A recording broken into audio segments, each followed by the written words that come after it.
Le nombre d'immigrés en situation irrégulière et régularisés en 2013 a atteint un chiffre record, 35 000 régularisations. C'est 50% de plus qu'en 2012. Alors, bonne ou mauvaise nouvelle? Et si la France avait besoin de plus d'immigrés encore? C'est la question qui fâche de 7h15 sur Europe 1. Pour y répondre, je reçois Éric Le Boucher, cofondateur du site Slate, éditorialiste aux Échos et chez nous à Europe 1. Bonjour Éric. Bonjour Thomas. On est typiquement sur le genre de sujet qui provoque des réflexes pavloviens chez les politiques. Moi, ce qui m'intéresse ce matin, c'est de savoir si les immigrés coûtent plus qu'ils ne rapportent à l'économie. Est-ce qu'on sait répondre clairement à cette question ? On sait répondre, oui. La réponse est difficile à donner, c'est-à-dire en gros c'est neutre. C'est-à-dire que ça ne coûte pas plus que ça rapporte. Pourquoi ? Essentiellement parce qu'on dit souvent les immigrés viennent pour les systèmes sociaux, ils veulent profiter de notre générosité, etc.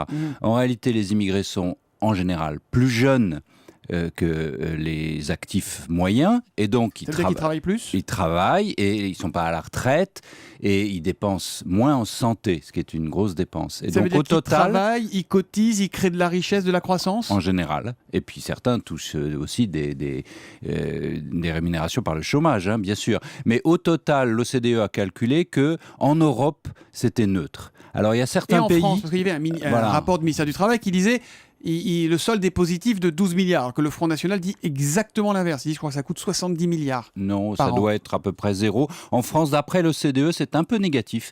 C'est très positif, par exemple. Les immigrés sont très positifs au Luxembourg, parce qu'ils sont plus choisis, et ils sont négatifs beaucoup en Allemagne, parce qu'ils sont turcs souvent, et donc ils sont là depuis très longtemps, et donc beaucoup sont en retraite. En France, ce serait un peu négatif d'après l'OCDE. Est-ce qu'ils prennent les jobs des Français ou ceux dont les Français ne veulent pas ? Quelle est la légende et la part de vérité sur cette question ? Je crois que ça, c'est une légende. Vraiment, les immigrés prennent les emplois qui existent, et en général, les emplois qui existent sont beaucoup souvent des emplois laissés par les Français, dans le bâtiment, par exemple. Et donc, non, je ne crois pas qu'ils prennent les emplois des Français. Par contre, il y a un effet sur les salaires. Alors, pas partout. Aux États-Unis, les Mexicains qui rentrent contribuent à abaisser le salaire des non qualifiés aux États-Unis. En Europe, c'est moins vrai parce que les salaires sont rigides à la baisse, comme on dit, et donc ne baissent pas. Mais c'est sûr qu'il y a une pression sur les salaires. Et ça veut dire qu'économiquement, quand on entend dire que le nombre d'étrangers en situation irrégulière régularisés a augmenté de 50%, économiquement, c'est plutôt une bonne nouvelle ? C'est de la main-d'œuvre dont on a besoin en France ? Non, mais ce qu'il faut voir, c'est qu'en gros, l'immigration a été quand même largement stoppée en France et en Europe. Tous les pays ont mis le pied sur le frein, donc on prend 200 000 immigrés, c'est quand même très peu par rapport à... Il y a 200 000, tout compris. Les irréguliers, les parents d'enfants français, les malades et les autres qui sont là pour des raisons diverses, qui sont arrivés l'an dernier, c'est 206 000. Voilà, je vous rappelle qu'on est 65 millions en France, c'est donc très petit, c'est vrai dans toute l'Europe.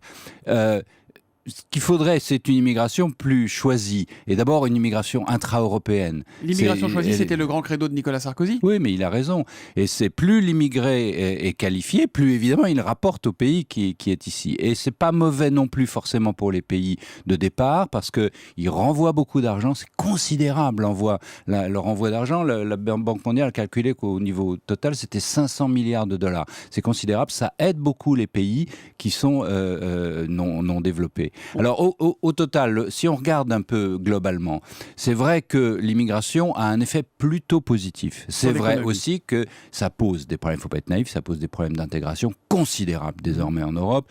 Les politiques de la ville sont des échecs, et donc on a créé des ghettos avec des gens qui sont dans la misère, qui font des trafics, etc. C'est le problème des politiques, ça. Si vous voulez, mais c'est la réalité. C'est la réalité, les ghettos existent, donc il y a de problèmes considérables. L'autre chose qu'il faut dire, pardon Thomas, c'est que le 21e siècle va poser d'énormes problèmes d'immigration. Les problèmes d'immigration sont devant nous. Pourquoi ? Les pays vieillissent dans l'Occident, et en Europe, au Japon, aux États-Unis, moins aux États-Unis qu'en Europe et au Japon, et en Chine. En Chine, la Chine va vieillir très très vite à partir de 2020. Il y aura beaucoup d'immigrés en Chine. Il y a déjà 100 000 immigrés à Shanghai, c'est énorme. Enfin, par rapport à la population, c'est très peu, mais ça va beaucoup se développer. Et à l'inverse, les pays démographiques poussants sont évidemment les pays africains du Nord, mais en plus encore au Sud. Ça veut dire qu'on Donc, va ça avoir veut dire- besoin de leur main-d'œuvre et Mais de ça leurs veut bras. dire, c'est ça, ça veut pour dire payer qu'il va les y avoir un retraites des autres. énorme déséquilibre, une énorme pression. Elle n'est pas aujourd'hui, la pression, elle est demain. Et donc, il faut s'y préparer. Il ne faut pas s'aveugler de se dire que le problème est réglé si on bloque 3-4 frontières. Le problème, il est demain. Ce serait quand même plus intelligent de l'affronter et d'essayer avec les pays, mais là aussi, Nicolas Sarkozy, comme tous les autres, avait raison sur ce point, de dire il faut passer des accords. L'Europe devrait le faire, des accords globaux avec ces pays de départ. Un dernier point sur ces régularisations. Évidemment, ceux qui ne sont pas régularisés ne quittent pas le pays. On sait que c'est comme ça que ça se passe. Mais en même temps, ils sont là, ils restent, ils travaillent au noir. Donc finalement, on y perd parce que finalement, ce sont des cotisations en moins.